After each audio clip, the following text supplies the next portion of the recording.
جس روز سور پھونکا جائے گا اور ہم گناہگاروں کو یوں اکٹھا کریں گے کہ ان کی آنکھیں نیلی نیلی ہوں گی، تو وہ آپس میں آہستہ آہستہ کہیں گے کہ تم دنیا میں صرف 10 ہی دن رہے ہو، جو باتیں یہ کریں گے ہم خوب جانتے ہیں۔ اس وقت ان میں سب سے اچھی راہ والا یعنی عاقل و ہوش مند کہے گا کہ نہیں، بلکہ صرف ایک ہی روز ٹھہرے ہو، اور اے نبی صلی اللہ علیہ وآلہ وسلم، لوگ تم سے پہاڑوں کے بارے میں دریافت کرتے ہیں، کہہ دو کہ میرا رب ان کو راکھ بنا کر بکھیر دے گا، پھر زمین کو ہموار میدان کر چھوڑے گا جس میں تم کوئی نشیب و فراز نہ دیکھو گے۔ اس روز لوگ پکارنے والے کے پیچھے چلیں گے اور اس کی پیروی سے انحراف نہ کر سکیں گے،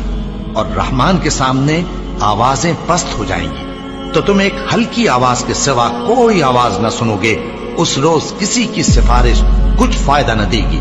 مگر اس شخص کی جسے رحمان اجازت دے اور اس کی بات کو پسند فرمائے۔ جو کچھ ان کے آگے ہے اور جو کچھ ان کے پیچھے ہے وہ اس کو جانتا ہے، اور وہ اپنے علم سے اللہ کے علم کا احاطہ نہیں کر سکتی۔ اور اس زندہ و قائم کے روبرو منہ لٹک جائیں گے، اور جس نے ظلم کا بوجھ اٹھایا وہ نامراد رہا۔